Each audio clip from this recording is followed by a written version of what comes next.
it's no secret that I am a huge fan of metal. And we have not one but two of the bass players of the legendary Big Four of thrash metal. So I want to get David Ellefson and Frank Bello out here right now.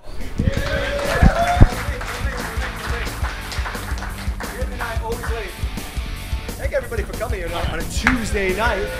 Yeah. I just realized as the two of you sat down, double bass. Ooh. Double bass. Did you work on that all night? Hey, I got dad jokes. If you've been to these before, We have a couple of them here. You already know. But so, gentlemen, how's this thing been going? You guys are in the midst of a whirlwind press tour right now. Lots of talking. yeah, the album just came out on Friday. And, well, we've been talking about doing this for what, maybe 2 months? We set it up. And, you know, the thing is, it's weird when you're setting up records because usually there's kind of this, 3-month lead time. You lead up to it. And ours was interrupted directly by Christmas and New Year's. So we're kind of wanting to ramp up and everybody's shutting down. So it's kind of funny getting out of the gate after the first of the year. I think we actually have like the first rock record of the year to come out, which is kind of cool. It's so weird to hear David Ellefson saying, we have the first rock record. Rock record, yeah, right. Usually they're like listen metal to record. that Yeah, line. right. It's refreshing. It is. It's kind of cool. It's good. So, yeah, we were in New York last week. I mean, literally, I think 2 weeks ago, our little team here just said, you know, we should do something in New York around, like, the release of the album. It's like, good idea. So we quickly booked a gig at St. Vitus, and then that turned to a couple of other things. So last week, Frank and I actually played 3 shows last week. Yeah. One thing just kept multiplying, and now we're all exhausted. You know. So we're already on a U.S. tour. New York, Manhattan, Williamsburg, Brooklyn, and Hollywood. So we've got 4 dates of the U.S. tour here in a weekend actually. Yeah. So let's go all the way back. Take me back to how and when and where the two of you met for the first time. Because, of course, as a fan, I think about, Clash of the Titans and all the awesome things. But I remember the first time I think Frank and I met, first time I saw Anthrax play was actually out at the country club. I think Dave and I went to, and this would have been probably, 83, 84? 84 maybe, yeah. And saw them play. Dan Locher, I guess, would have been in the band. I didn't really know anything about them other than Dave had talked about them when he was out in New York with Metallica. He had mentioned this fast little band called Anthrax, so that's kind of how I knew about him. But then I remember right before I think we recorded the Peace Sells album, which for Combat, actually, not even for Capitol, we were on the East Coast staying at a hotel called the Biltmore up in Providence, Rhode Island. The Biltmore, right? And it was nice. I mean, for a bunch of like lowly thrash guys to afford a nice hotel was kind of nice, right? I think it was because the venue paid for it or something. But we played there. We were very poor, and we were in a motorhome. And I walk outside. It's cold as hell out because I think it was literally January, February. And up pulls a tour bus, and the frickin' Anthrax guys get out, like out of a tour bus, right? Dressed in all peat coats, looking all nice and healthy and rich, right? You guys suck, man. How come we're so poor, right? Rich, I worked in my uncle's deli while that record was out.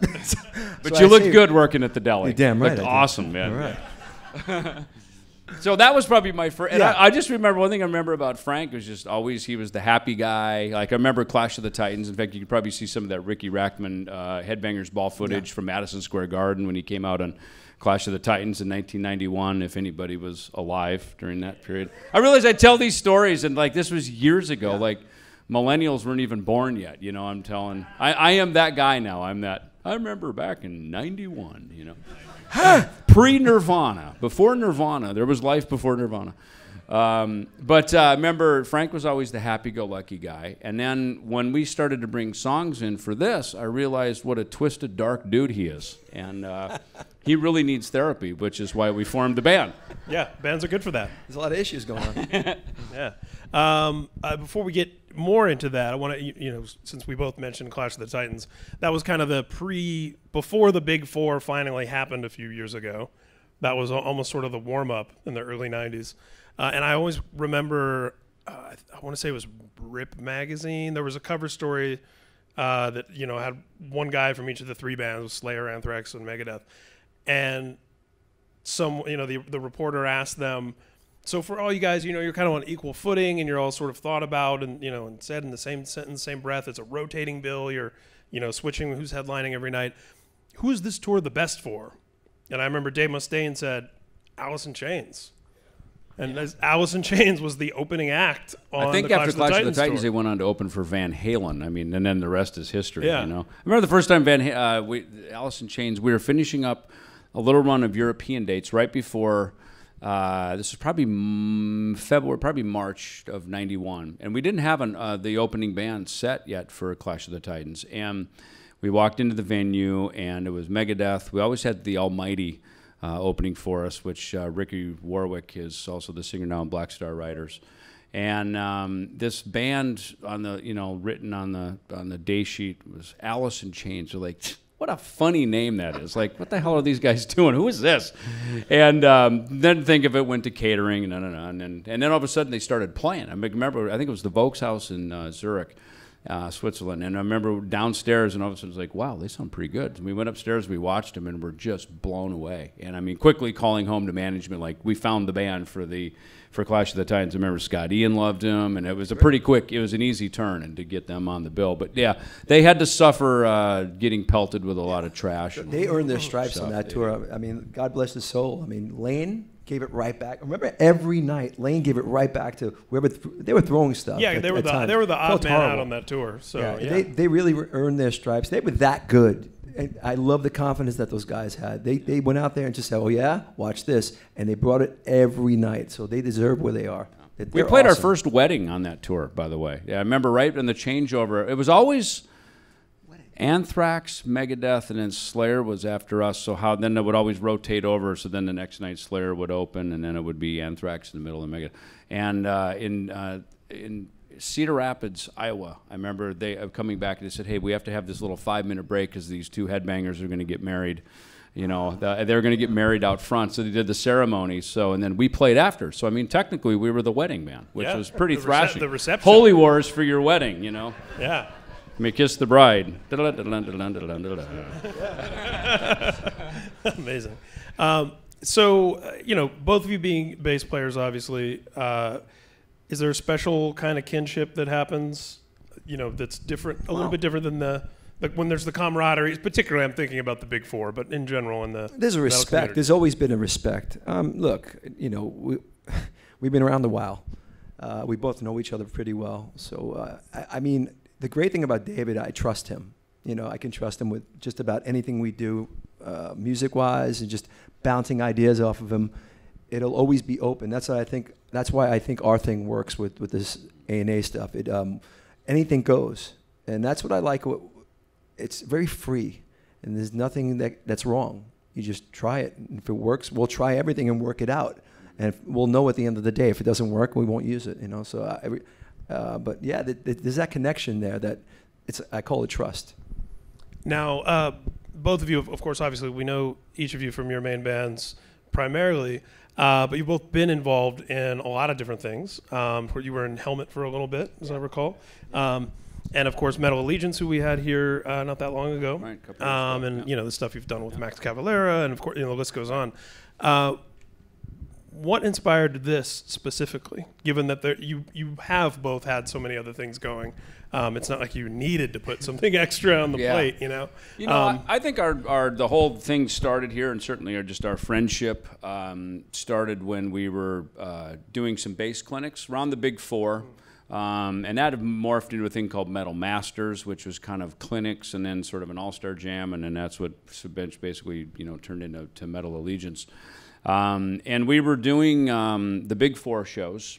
We did a couple clinics here, but then we did quite a few of them across Europe. So this would have been 2010 and 11. And the night before, we played at Nebworth in London. Frank and I were doing a clinic, and it just hit me. I said, we should write some songs, like to have some backing tracks. There was a couple of jazz bass players who are friends of ours, Steve Bailey and Victor Wooten. And I remember in the early 90s, they did this thing called Extreme Bass. And they were so cool because they were really the renowned jazz bass players. And it's so funny because when I was growing up and kind of coming up the ranks, and as our bands were coming up, the jazz guys got all the clinics. It was all the jazz drummers, the jazz bass players. They got all the clinics, and even the guitar players. And they were always the ones sponsoring Zildjian and different guitar manufacturers. And it's so weird how that turned in probably the 2000s. Our genre and the thrashers and the shredder dudes became the ones getting the endorsements, kind of really having the sell-through, I think, from a manufacturing, from there looking at that side of it, kind of going, okay, who's going to sell this product if we're going to have them playing it, putting them in a magazine. When you hear kids, like you walk into a guitar shop, Sam Ash or Guitar Center or something, like, what songs are they playing? Enter Sandman has now replaced Stairway to Heaven. Or you hear them, shredding some Anthrax or Megadeth song. And it's our genres that thing now. So the clinic thing, I think, really became, and especially for two bass players to do it, it was very unusual, to do that. And as we went across Europe, and it's one thing for us to dialogue like this because we all speak the native language, but when you're in the Czech Republic and Croatia doing bass clinics and having to have a guy like you over there signing and translating, and it works. It actually works. It's weird because the music really kind of the music crosses takes over. It works all the time. I like doing them actually. Yeah. And there's a translator because I could use the translator and really mess him up and say a lot of crazy things and really say something really bad and you didn't tell him, man. Swearing is just swearing. I mean, it's one language. It seems like it's English or something. Yeah, one of my favorite YouTube rabbit holes is there's footage of, it's like in the height of the Use Your Illusion era.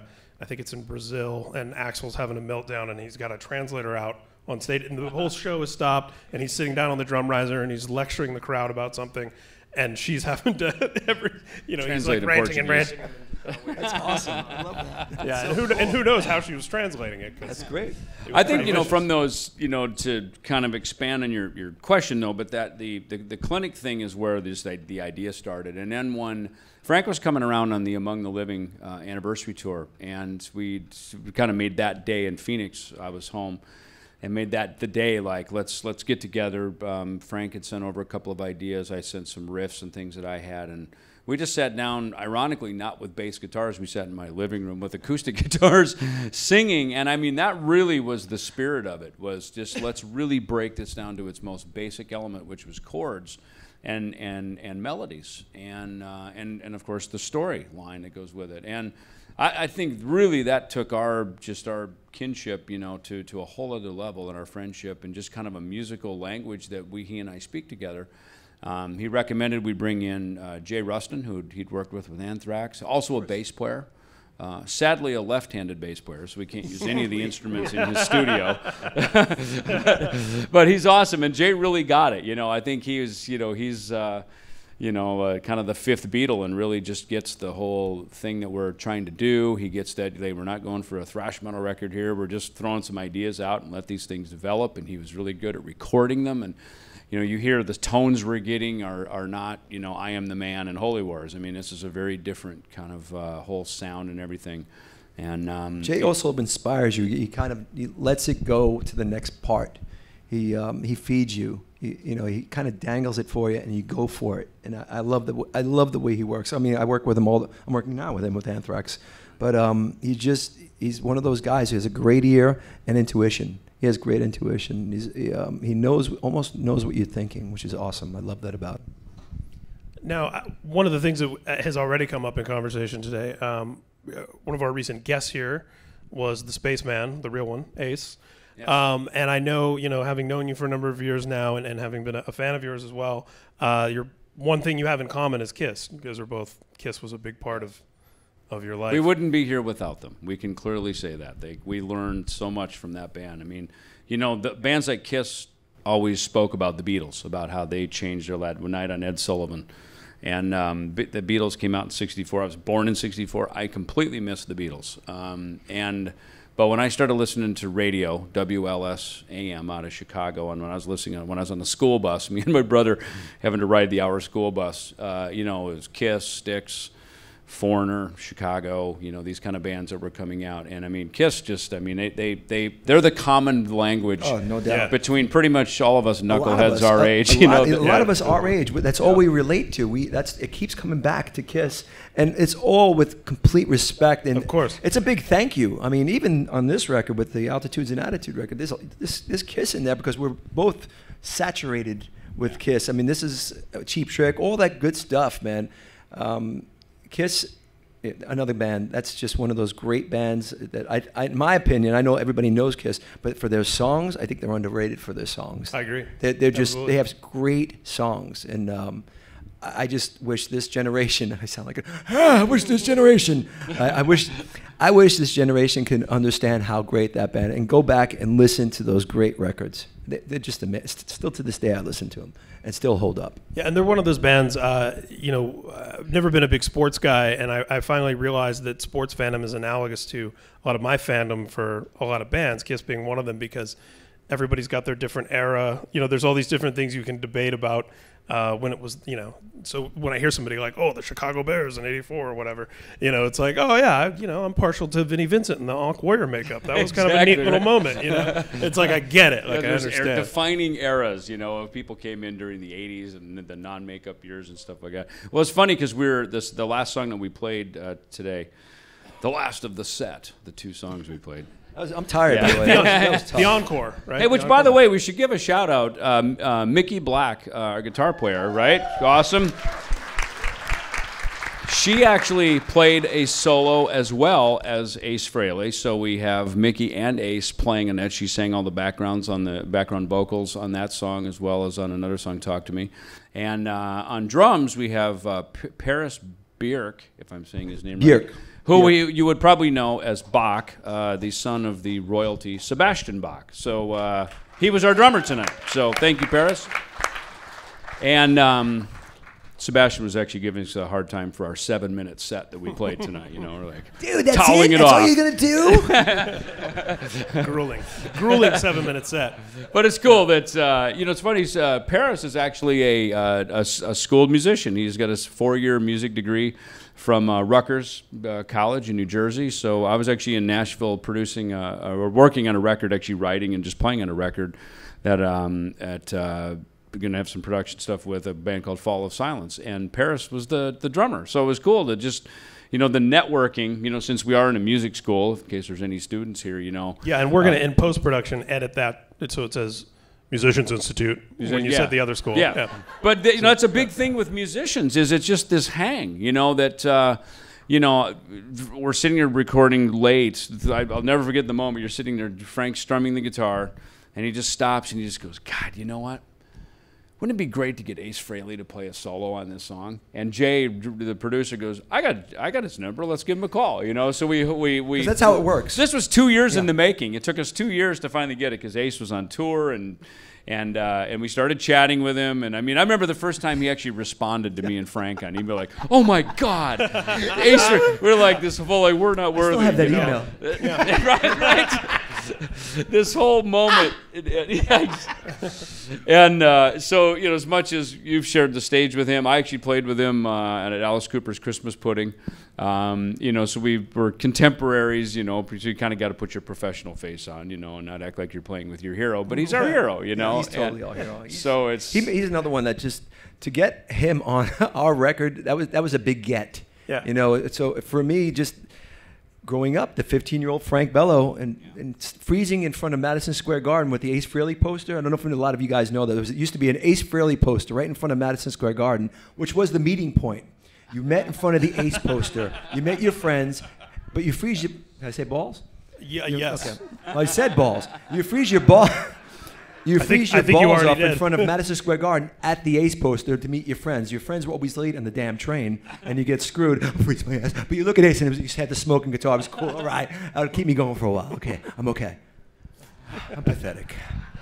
Yeah, and Anthrax did Love Her All I Can. I think we did every Kiss song. But I think when you did that one, it was a B-side Sound White Noise era. We actually did that, and they produced it. Paul. That's and what I was going to say. Gene and Paul were involved somehow, right? And you know what was great about that one? Did I tell you this?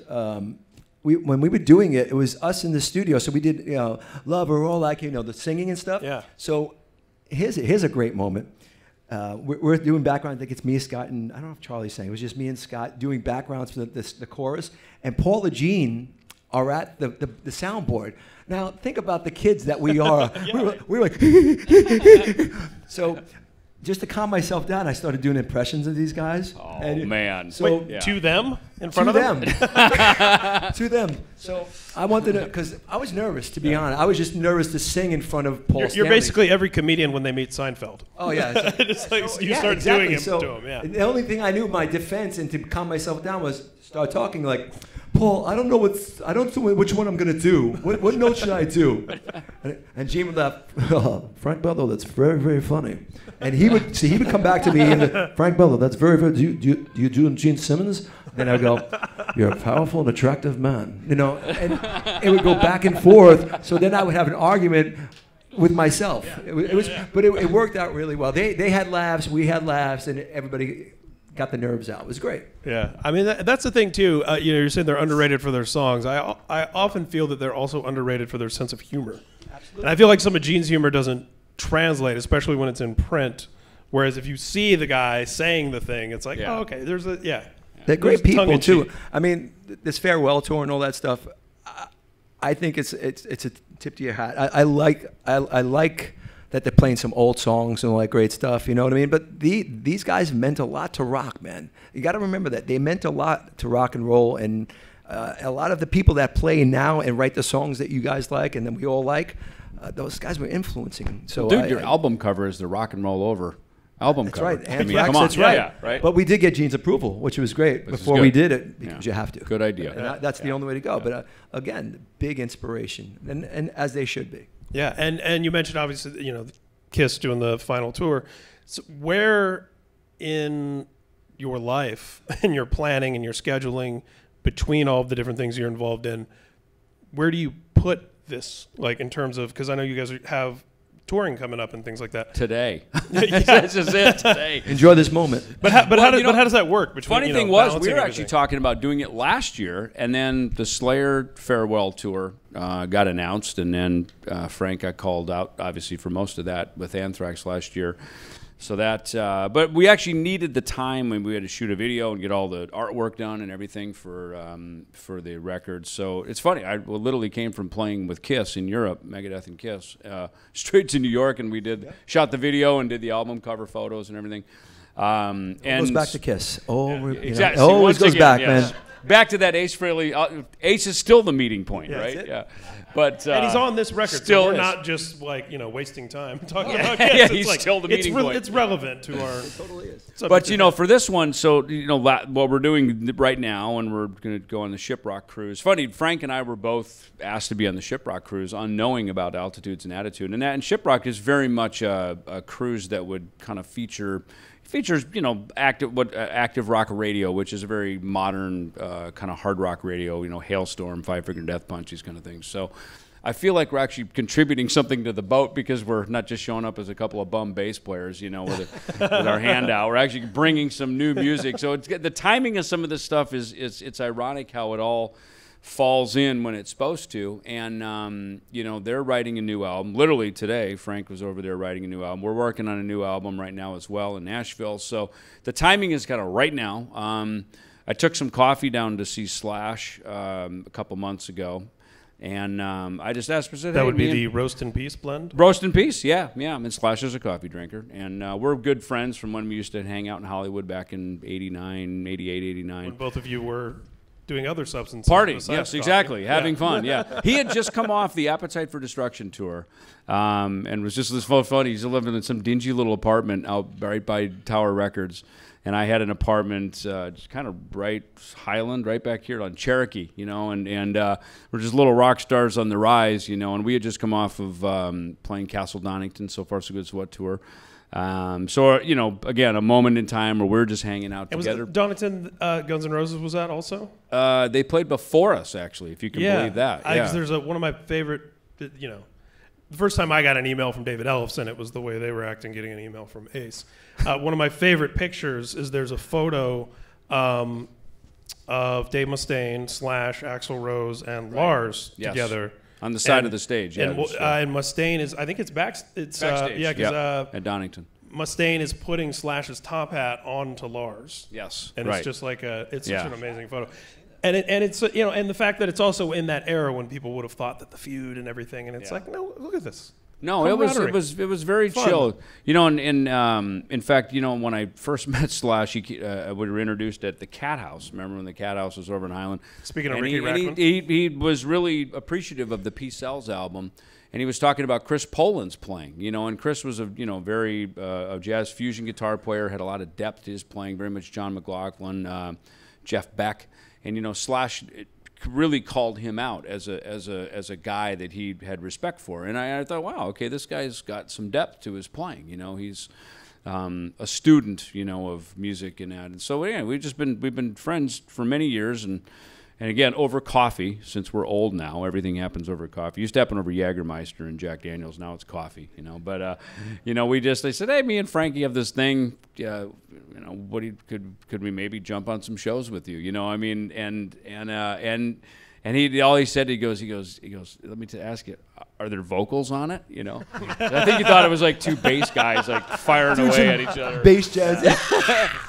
And then, you know, we got an offer to do some shows with him, so it's really cool. We're going to go over in Europe and do like a week and a half or so of some dates, starting in Paris, and you know, Slash sells these things out. He doesn't need us to play with him. and you'll get to hang out with the great Miles Kennedy, who we had here on this stage. And it's great. I mean, their new album is awesome, and I think it's kind of a good fit with that. So we're going to go over and do that, and then you go to Australia, I think, and carry on with Slayer, and we'll keep working on our album up to the Aussie tour, and you know, on we go. It's good to keep busy. Hey, this is what we do. You know, that's the way I look at it. So I'm happy to support this. And the great thing about this is when we do have the time, we could do shows with this thing. So I look forward to it. Now, a lot of people have heard the record, you know, thankfully, and liking it. And I'm all about going out and working this thing and having fun with it, because people are digging the songs, thankfully. So why not? Why not go for it, you know? Yeah. We're going to open it up here to some questions from y'all in a moment. I want to ask you, you know, obviously being, you know, one of the co-founders of Megadeth and one of the two really consistent people through the whole run of the band, your partner in crime in that band is a large personality. Like people, you know, he's front man, singer, guitar player, lead guitarist, big songwriter, and all that. And then obviously in Anthrax, you know, Scott Ian, while not being the front man per se, is very out there in the public eye. He's It's the face, yeah. And then of course Joey and John Bush. And what I'm getting at here is, for both of you, this is like kind of a band where you're stepping, you know, a couple steps forward, so to speak. Yeah, and particularly for you, switching over to being the front man here and singing. What are some of the biggest challenges there, and what are some things maybe you feel that you learned from the other position that you've played in a band for so long that you can apply to this one? And this is what I say about this. What you see here is me in my living room. This is what I've been doing for years. I come off an Anthrax tour. Drop the bass because, you know, it's enough, and I write songs. I write songs in my living room, and I stand and I play them, and then I go downtown in Manhattan and I try them out in open mics. Oh, wow. And so you're seeing, like, this is my living room, kind of. This is exactly what I've been doing for years.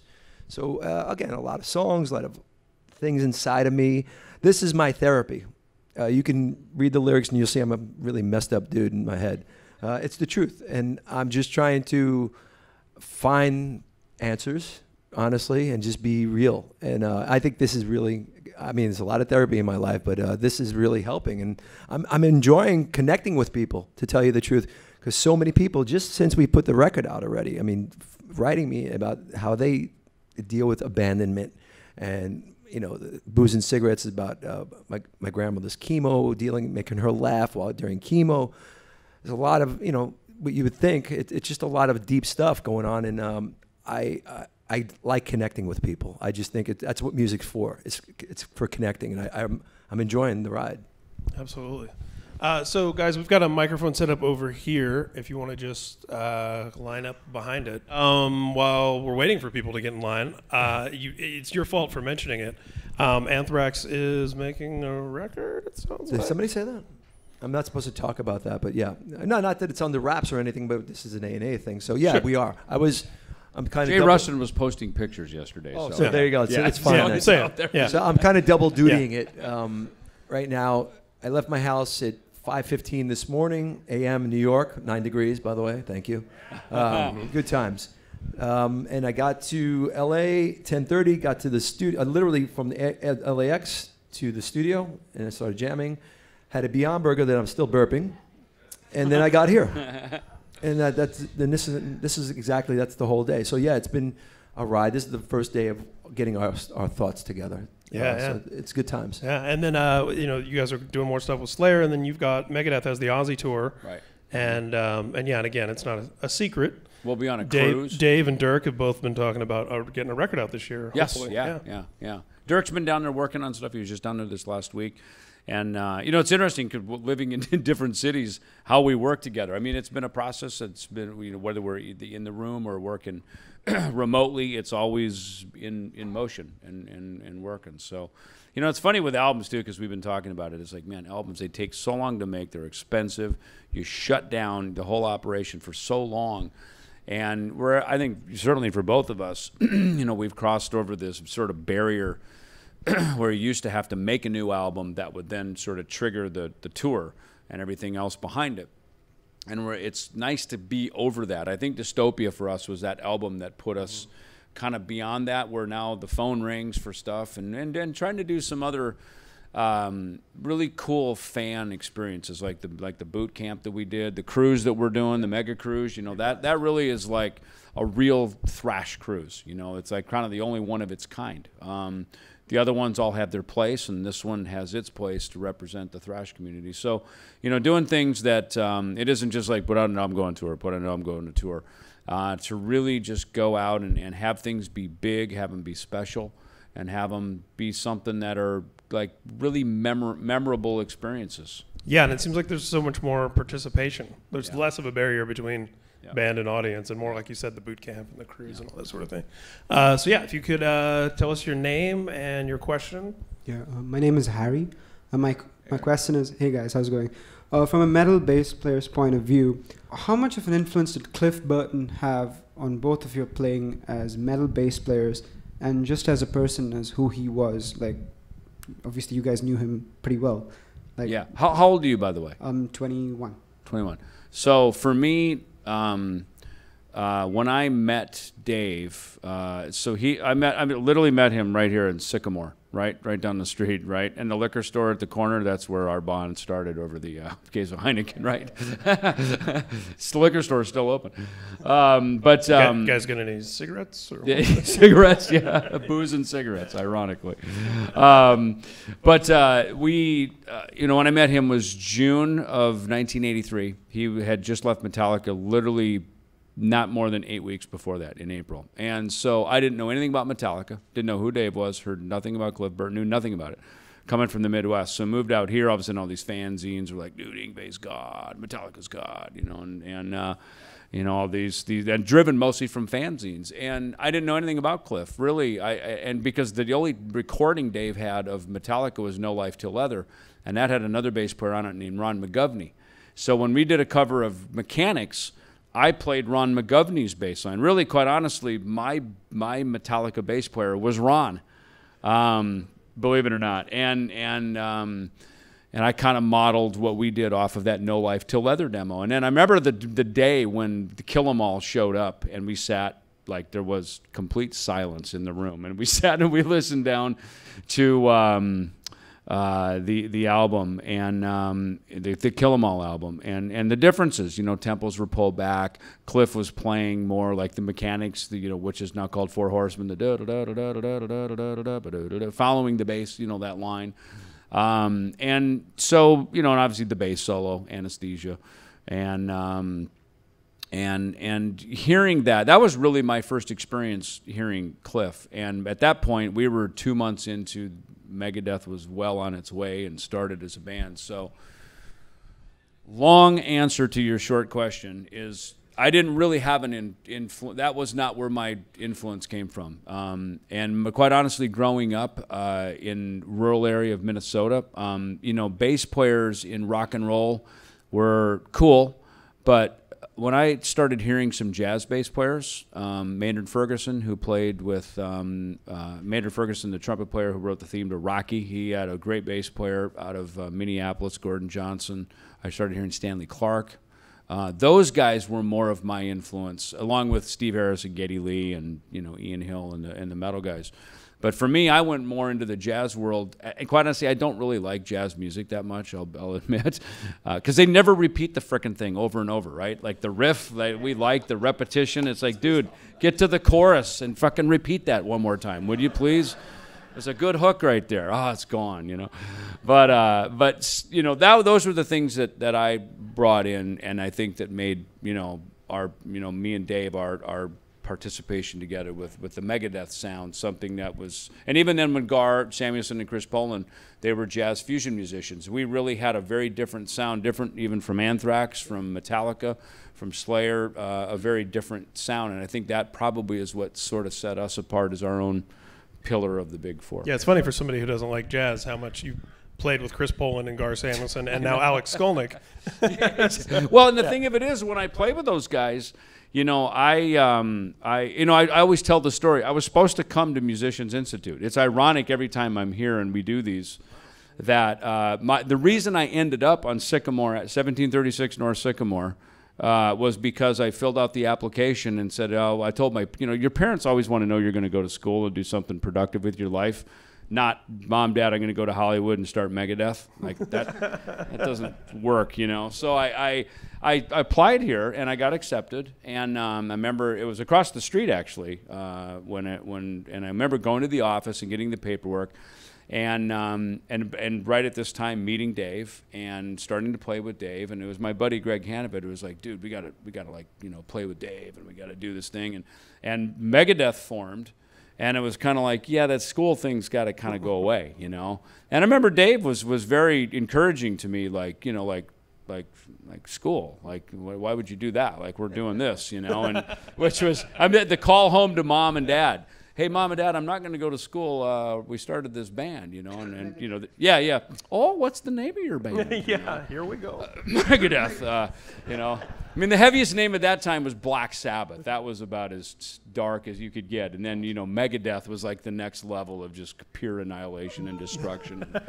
So, so it's ironic that, I come here now and it's such a killer facility and I hear people jamming and shredding and I always wonder what my life would have been like had I come here, But I have no regrets. I'm very glad we started Megadeth and that went on. You can still do it, dude.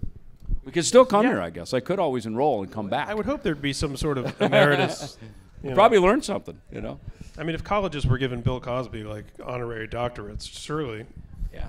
Musicians Institute. Musicians Institute was, it's funny, I do stuff back at Berkeley College and other colleges, will call us in. In fact, there's one in the Midwest that Frank and I have both gone to.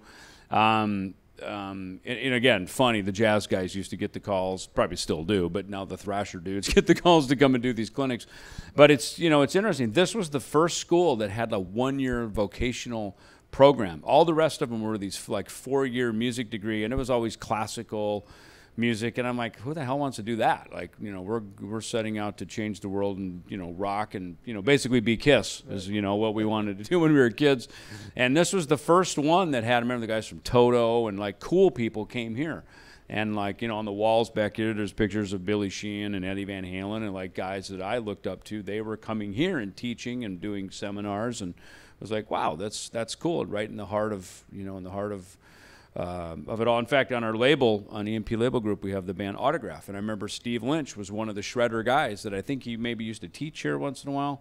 And that would have been like 1983. They had a song, Turn Up the Radio, that was big on MTV right around the time of Quiet Riot, Motley Crue and all that. So, this place was very much considered a cool place where you could come and learn how to play stuff that was on MTV, stuff that would actually make you a rock star. You could learn here at the school. And you still can. There's just not an Still MTV to be on. Yeah.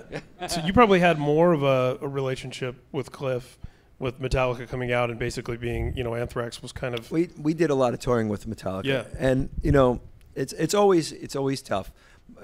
Growing up, my influences were, just so you know, we were friends. So I love what he did on bass because it was always innovative. I love what he did with the wah.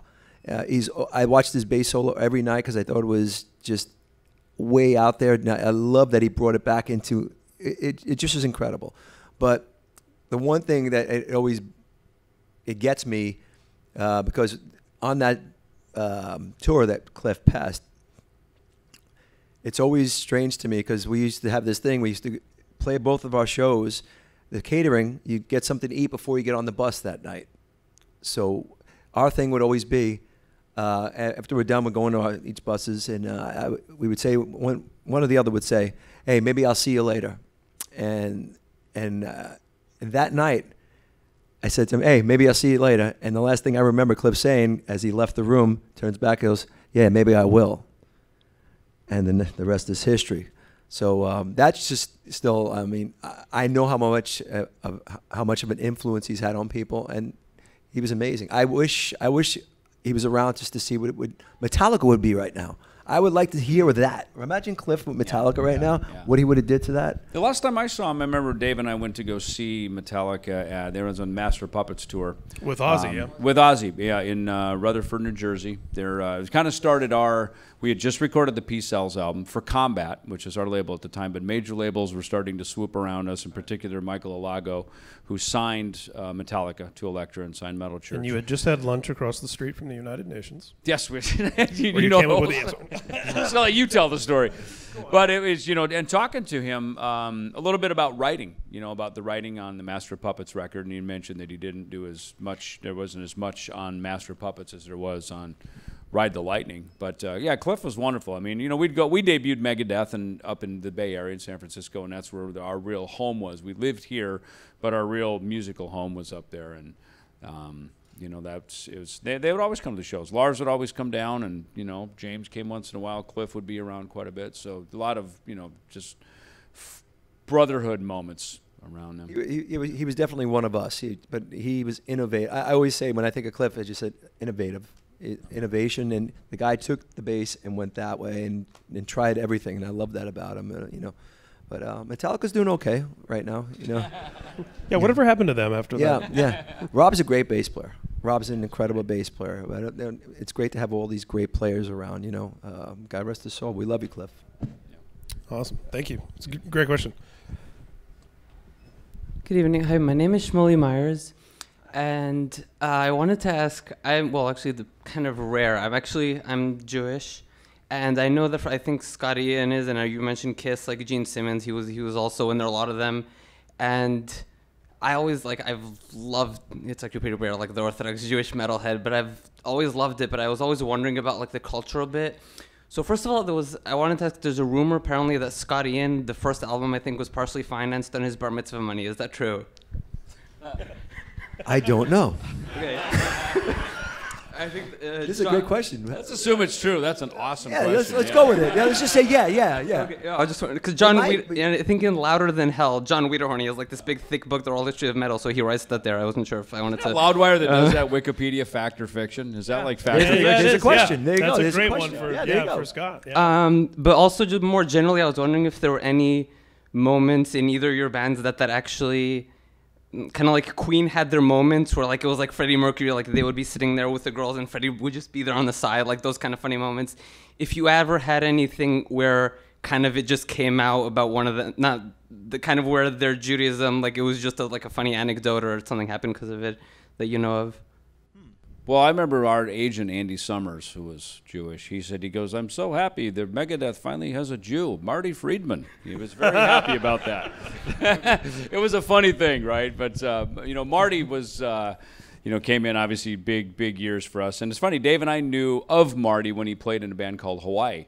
And I remember talking to Marty. He and I both kind of came from small towns, so we had kind of the same musical influences and the same culture growing up. And I remember him talking about how he lived in Hawaii for a few years and he never went to the beach. He never left the house. And dude, the beach is a block away. He never went to the beach. Sat at home and played guitar and ate candy, and that's why he was all pale and curly hair, I guess, so. That's cool. Amazing. Thank you. Thank you. Yeah. Hi, my name's Justin. And I have a question for you, David. Specifically, you were mentioning starting out on Combat Records. What was it like last year when you had the chance to bring that back as sort of an imprint on your label group? How did that feel knowing that was something that was so important to Megadeth's coming up and then you being instrumental in bringing that back and bringing new bands to put on that label? Well, my partner Tom, who's right here in the front, he gets all the credit for that. In fact, starting the label, really the whole thrust of all that is all his brains behind all that. And I remember, I'll never forget, I was sitting in the parking lot of Office Max one night and the phone rings. Tom calls me a lot at night. He's a night owl, creative guy. And he goes, dude, we can acquire Combat Records, the logo and everything. I said, fuck Combat Records. I hate those guys. They screwed us over, and they were mean to we have this defining moment where we were on the Killing Is My Business tour, and we were so broke. I mean, the dates were that's when Andy Summers came in basically to kind of salvage the tour as best he could. Dates were canceling. We were out with Exciter, who were label mates of ours. And they were rich because they were in a motorhome. We were very poor. We were in a car, traveling around. And they didn't have pea coats or anything fancy. No pea coats, no. We were so broke. I mean, these girls, we were in Kansas City, and these girls literally bought a hibachi so that we could barbecue hamburgers out in the parking lot. That's how broke we were. Parking lot of the Motel 6. And Dave called Steve Sinclair at Combat Records, and they he said, look, we're broke. We have no money. This is just terrible. And he told us, he goes, you guys need to go home and get jobs. So we're like, what? I mean, we just, saw red. So that's our memory of Combat Records. Fuck those guys, right? So when he calls and says, dude, we can get Combat, I'm like, fuck that, though. I don't want Combat Records. He said, no. And he basically said what you said. He gave this other perspective. He goes, man, you have no idea how important that label was to the genre, to the punk and thrash genre, to so many of us, the generation that grew up on all those records. And I had to sit back and think about it. I said, well, I never did have a Combat shirt, and I guess we could make one that would have the logo on it now if we own it. So, we acquired it, and it has been great. And there was a couple records released on that imprints, in the 2000s that were not really thrash records. That was kind of my last memory of it. And I was like, that's kind of weird. They weren't thrashing. They're kind of more new metal or something. And that was really been a big part of really getting that ship back on course, is that we're very, very particular about the bands that go on that label, because they really need to be true to the thrash and punk culture that made that label basically the label, the house that Megadeth built, I think, because we sold a lot of records and they got some overrides and probably paid a lot of bills, right? What was that? We all did, right? That's what we all did. We made records for independent labels, and thank God these guys put up some money to do it. But the goal was to sign them, raise them up, and then we would all get signed off to major labels, and they would all cash the checks, The budget on that first record was $5,000? It was $8,000. $8,000. Yeah. Then the second record, I remember we sat at Cantor's over on Fairfax with Steve Sinclair, now on better terms, because now he's saying, okay, we're going to raise the budget to $25,000 to make Peace Sells. We're like, wow, wow, we can actually afford to eat and, pay our bills. And, even then we made that record, and then that's what ultimately got us signed to Capitol Records off of that. Awesome. Great question. Yeah. Hey fellas, how you doing? My name's Pete Wells. I'm actually a New Yorker myself, out here doing some stuff on Sycamore, by the way.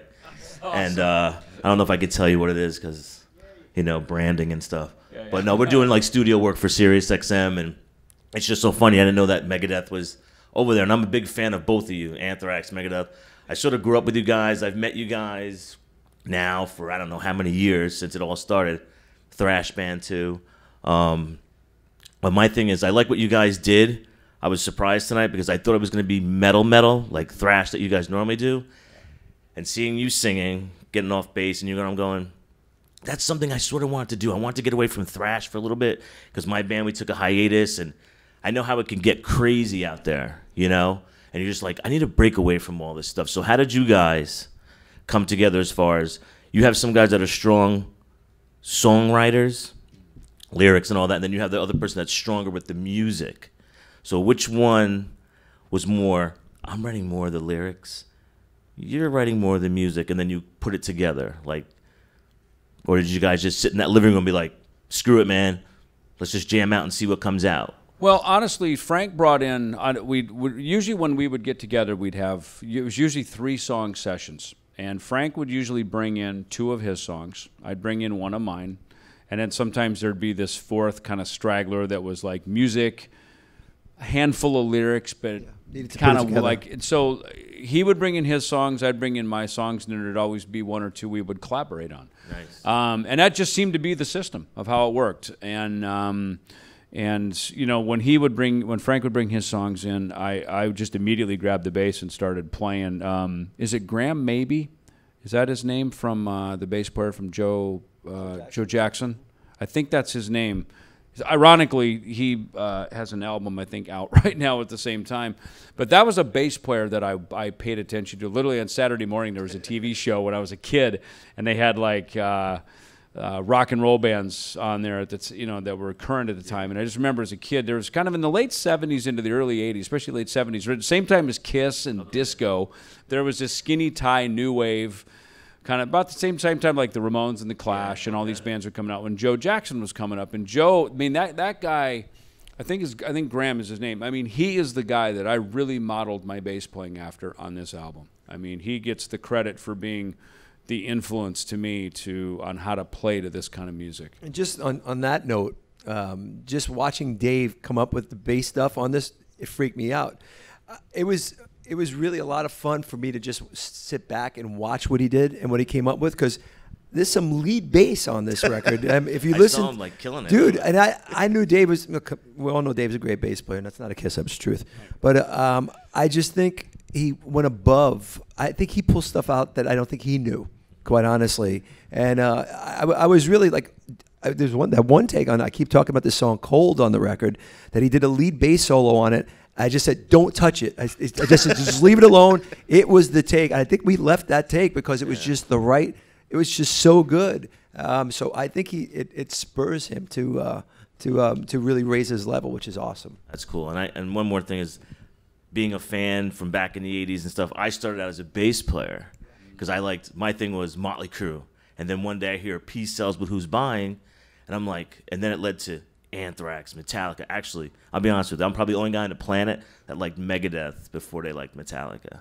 Megadeth brought me to Metallica. I hear there's a couple of them out there. So I'm a big Anthrax, being in New York. I was going to say, it's nice to meet big the other Megadeth. one for the first time. Yeah. Nice, So man. I followed you guys, met you guys many times, and I know you guys see a million faces, so it's good to see you guys here, and it's like a big influence on me to get back to writing again. Thanks, Nice. man. So, That's the whole idea. Connect and see and make you go on your own. I love that, man. Yeah, and I It's can't a wait to great hear comment. the album, too, because I haven't really got the chance to hear it, so That's the came whole here idea. tonight, and Which we have. And the album is available here Yeah. tonight, actually. For Yeah, some- very cool. Vinyl. cool. Yeah. Thank you. Yep. No worries. Thank you. Thank you. What's up, fellas? My name is Mike. I had a question that actually, Frank, you just started to touch on for a second. That's about the recording process, and that whether it's the new record or any of the records from your past. I don't know if you're like me, where you are your own worst critic, and like you're always thinking in the studio that you can do something better, you can do it better, and maybe you do take after take. Do you find do you have kind of like maybe a pattern where you, after like a couple times, maybe like that's the take, or maybe you've got a bandmate to say, just like you said, like, no, that's the one, we're keeping that. And does it tend to flow freely, or is it more of like a painstaking process? With this is the most freeing ever. I mean, this in the studio, if you just see him, Dave, myself, and Jay Rustin, it's us three. It's just anything goes. It really is as free as that. It just try anything, whatever works. You'll know it because you'll just look at yes, and it's very freeing. It's not even just do it. It really is. Don't think too much.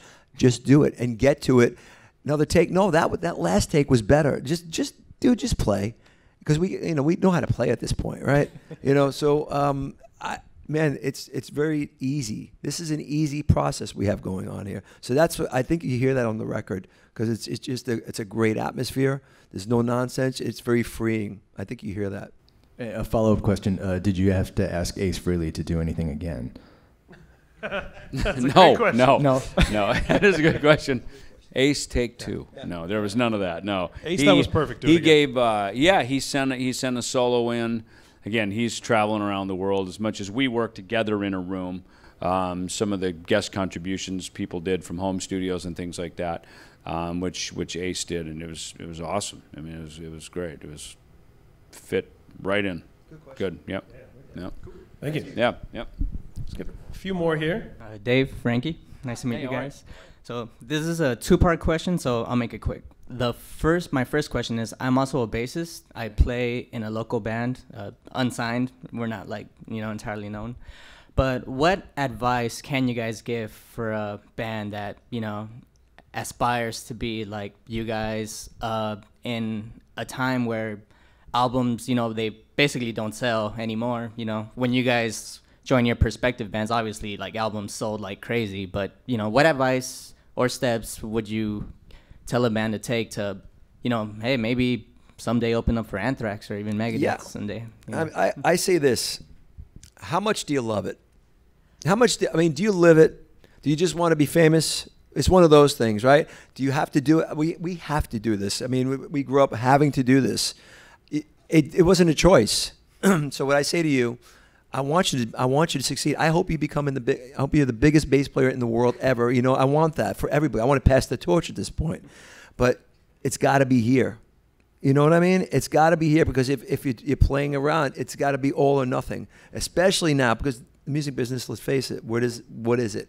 So you have to write that song. You have to live it, and you have to eat nothing, all that stuff. You got to try and tour, try and play anything, but you really have to live it. And look, I want you to succeed. I want the next generation, because this has been very good to us, and I want to see the younger generation come up and rise and have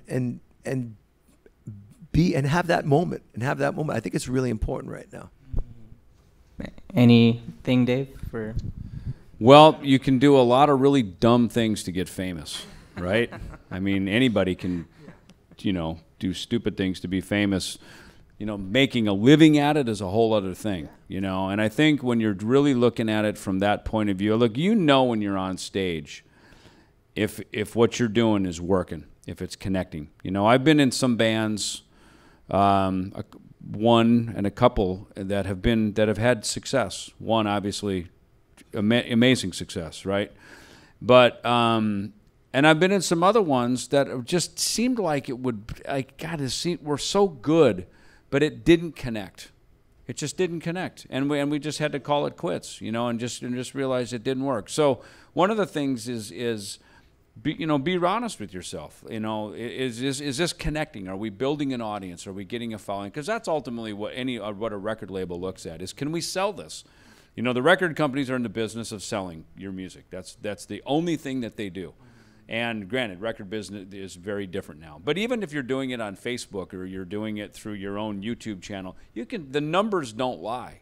So when you get into the business side of it, the numbers matter. They really do, and you have to just be honest with yourself about that. And in our band, we were very lucky. We have, as Ryan said, a very big, larger-than-life, charismatic frontman who had a history in Metallica. That was the stepping stone. We got to start on rung 2 of the ladder rather than rung 1 because of that history, and that really helped, build our band. And every band has got something about them. Anyone that's been successful has something that was their hook. It was their way in. It was the thing that really got them going. So that's kind of the thing you really have to pay attention to. It's, a lot of this local band thing of like, oh, dude, I can play better than them, and I shred better than them. I got news for you. If you're in the room, we already know you can play. We don't care. We really don't. And musicians get too caught up. They live in their 21 or 24 frets of their fingerboard, and they're not paying attention to what's going on out here. And that's where you're really in the entertainment business, right? Be entertaining. Whether you're wearing a mask like Slipknot or Ghost, or you're wearing Nike tennis shoes like a couple of Thrasher dudes here, whatever it is, it has to be entertaining, because people pay to be entertained. They don't pay to be bored, right? Final question. My all-time favorite band is Iron Maiden. I know your guys' bands have opened from numerous times. How do you guys feel when they take you out on the road, and what's it just like hanging out with the Maiden dudes, with Bruce, Steve, and I've done a lot of touring with Maiden over the years, but I have to say, out of all the touring we've done with Iron Maiden, this past tour we did in South America, where we flew on the plane with them, that was the highlight of any Maiden tour for me, because we've had great times in, the 90s we toured and got drunk a lot, and we went out to clubs and stuff, and we're friends, and you're friends with the Maiden guys. They're just great. But this last time around, I remember we ended the South America tour, and this is something you wouldn't think would happen in your life if you were Frank Bello.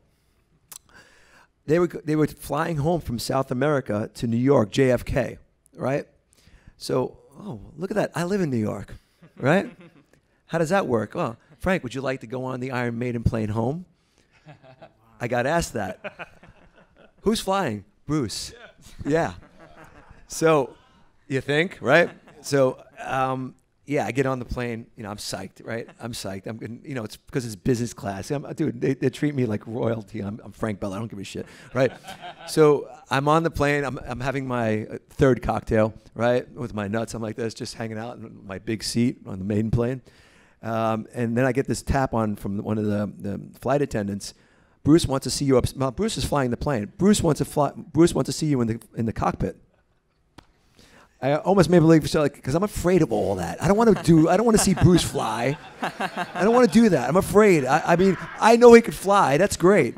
I don't want to be there watching this, right? Because I'm freaked out with all this stuff. And you don't want him turning around talking to you. No. So I don't want anything because I kind of ignored her.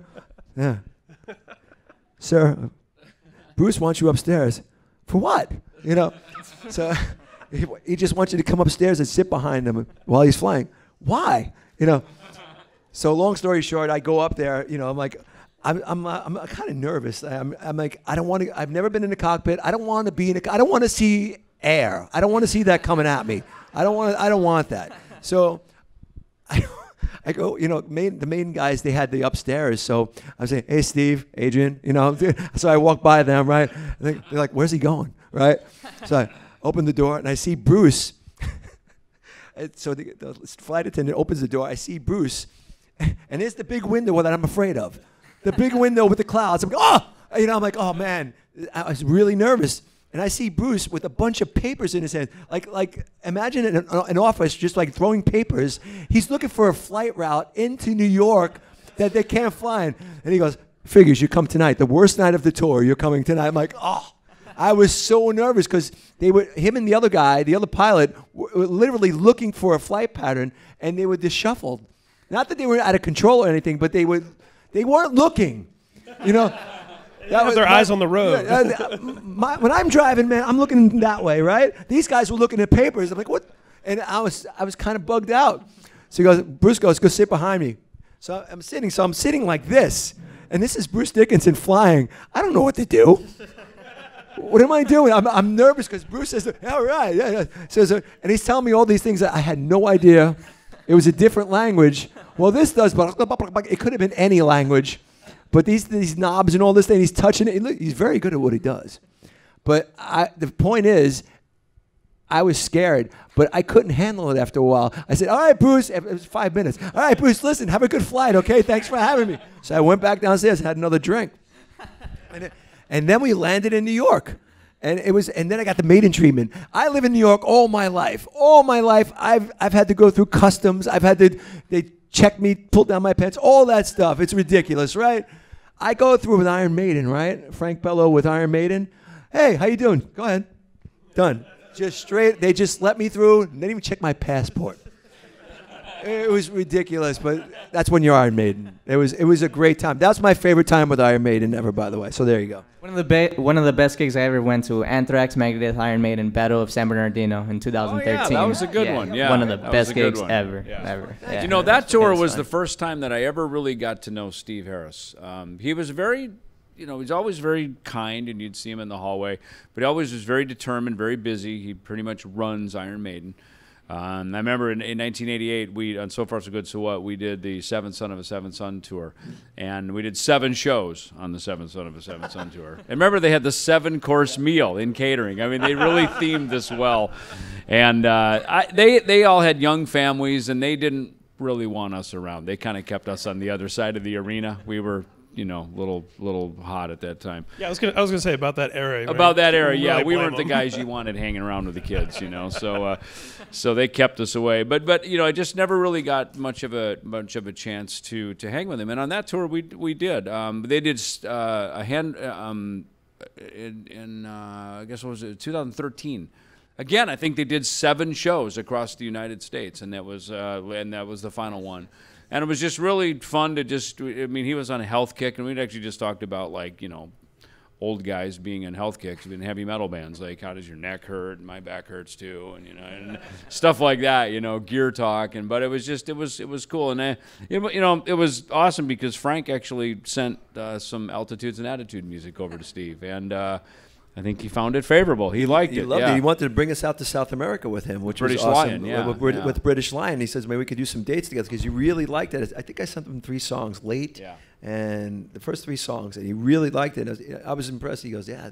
I said, I would love to do dates with you. That'd be a cool tour. British Lion is kind of his Altitudes and Attitudes. I was going to say, it's his like moment to do. Yeah. It's kind of like Slash and Miles Kennedy is his moment away from G&R. British Lion is Steve's moment. So I think it's funny. There's a bit of a connection, I think, when guys, in our, we've been lucky to have these big bands and we're doing these other musical endeavors.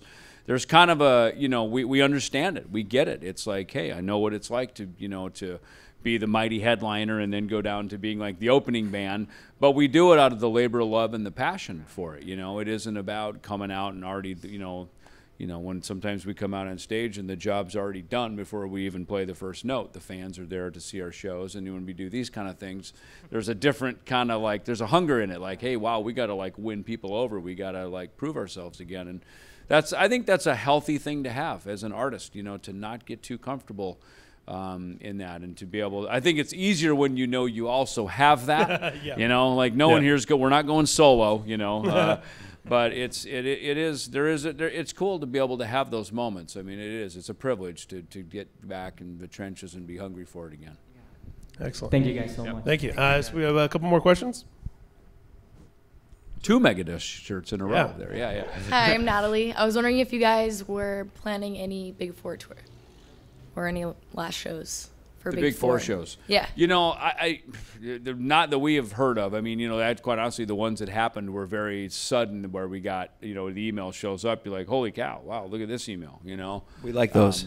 But, look, it's, I think with Slayer retiring, it sort of puts a mortality on our bands. Obviously, no one gets out of this thing called life alive, So there is a thing about that. But look, that's clearly Metallica's choice and decision if they want to do that. But I think we would all show up because sure. it was such a special thing that we had going all around Europe. That was incredible. Yeah. That was in 2 shows here. Yankee Stadium is in New Yorker. I was happy for you guys. I got to say, the Yankee Stadium, we had a lot of fun. You guys shows. got the key to the city, or was it? We had an Anthrax day then in the Bronx. They actually made an Anthrax day. It was nice. And I'm from the Bronx, so it meant a lot to me. Doing that whole thing, Yankee Stadium, I tip my hat to Metallica because, look, they don't need anybody. They really don't. But it's a nice thing that they did for the fans, I think, to get everybody, all these 4 bands together and the right way. I think they treated us great. I thought it was a great thing to do. It was done right, and they do everything top notch, Metallica. That's why they're the best. And not that I don't want to see it again, but there was also, in my mind, something really special about that particular moment in time, because David had just come back into Megadeth not that long before. Right. You had Slayer original lineup. Jeff was still there. Again, it would be awesome to see now too. Yeah. But, Joey had just come back. Joey had just come back. That was the next, yeah.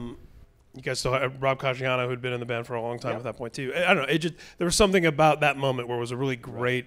It's like if it had been a little bit earlier, it wouldn't have been as cool as it was right in that moment. So, but yeah, of course, everyone wants to see it again. Yeah, good question. Thank you. Hey guys, I'm Chaz. Hi, Chaz. I don't have a question, just a little bit of praise. Thanks a lot for all the years of solid awesomeness. Wow.